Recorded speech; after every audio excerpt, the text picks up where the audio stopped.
अस्सलाम वालेकुम। उम्मीद करता हूँ आप तमाम सब खैर खैरत से होंगे।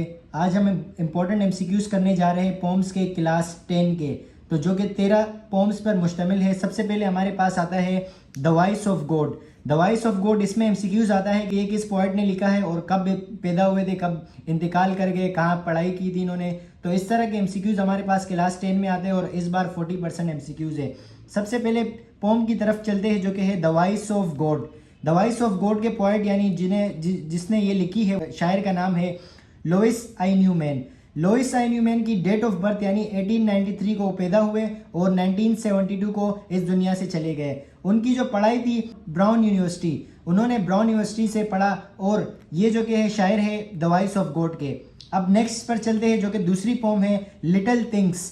लिटिल थिंग्स जो कि जूलिया कार्ने ने लिखी है और ये जो कि 1823 को पैदा हुई थी और उसके बाद 1908 को ये इस दुनिया से चली गई। This pome was publish in 1845, यानी ये जो पोम है ये 1845 को पब्लिश हुई और she was born in Boston.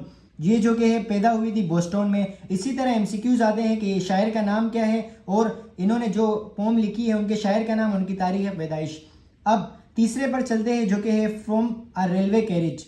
From a railway carriage जो कि रॉबर्ट लोविस स्टीवनसन ने लिखी है और इनकी पैदाइश तारीख है 1850 से 1894 तक।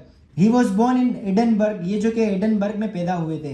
तो अब चौथे की तरफ पोम की तरफ चलते हैं जो कि है a nation strength. A nation strength Ralph Waldo Emerson ने लिखी है। इनकी तारीख पैदाइश 1803 से 1882 तक है और ये जो कि है he was born in Boston, ये भी बोस्टन में ही पैदा हुए जो कि यूएसए में है। अब इसके बाद 5 पोम की तरफ चलते हैं जो कि है ब्यूटीफुल हैंड्स। इसी तरह एमसीक्यूज आते हैं कि इनके पोएट का नाम क्या है और कब पैदा हुए थे। ब्यूटीफुल हैंड्स जो कि लिखी गई है एलन एमएच गेट्स ने और 1835 को पैदा हुई और 1920 को इस दुनिया से चल बसी। शी वॉज बोर्न इन टोरंटन, ये जो कि टोरंटन में पैदा हुई थी। अब छठी की पोम की तरफ आते हैं, वो है speak gently. Speak gently anonymous, यानी इसके शायर का कोई नाम नहीं है, एनोनिमस है। अब चलते हैं 7 की तरफ। 7 में हमारे पास जो पोम आती है वो है the hand that rocks the cradle is the hand that rules the world. ये लिखी गई है विलियम रोस वेलेस ने जो कि 1819 को पैदा हुए और 1881 को इस दुनिया से चल बसे। He was born in Lexington, ये जो कि लेक्सिंगटन में पैदा हुए। अब उसके बाद 8 की तरफ चलते हैं जो कि king Bruce and the spider. King Bruce and the spider जो कि है ये एलिजा कुक ने लिखी है जो कि 1888 को पैदा हुई और उसके बाद 1889 को इस दुनिया से चल बसी। She was born in London, ये जो कि लंदन में पैदा हुई थी। अब उसके बाद 9 पोम आती है जो कि है केसबियंका। केसबियंका लिखी गई है फेलिका डोरिथिया हिमन्स ने और ये 1793 को पैदा हुई थी, 1835 को इस दुनिया से चल बसी। She was born at Liverpool, ये जो कि लिवरपूल में पैदा हुई थी। अब उसके बाद 10 में हमारे पास आता है द मिन्स्ट्रेल बॉय।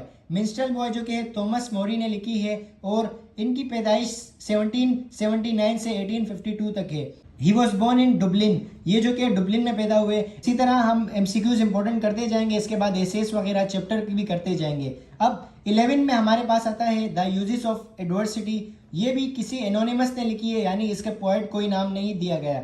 अब 12 पर आते हैं there is a good time coming. There is a good time लिखी है चार्ल्स मैके ने और ये पैदा हुए 1814 को और उसके बाद 1889 को दुनिया से चल बसे। He was born in Perth, ये जो कि पर्थ में पैदा हुए थे। अब 13 और लास्ट जो हमारे पास आता है वो है the man who wins. The man who wins भी एनोनिमस ने लिखी। इसी तरह हमारे पास 13 पोम्स कंप्लीट हो चुकी। अब इसके आपको क्या याद रखना है, इनकी तारीख पैदाइश याद रखनी है और ये किसने लिखी है, पोएट का नाम क्या है, ये याद रखना है। इसी तरह भाई अगली वीडियोस में हम चैप्टर्स वाइज करते जाएंगे, इंपॉर्टेंट भी करते जाएंगे और ऐसे भी करते जाएंगे।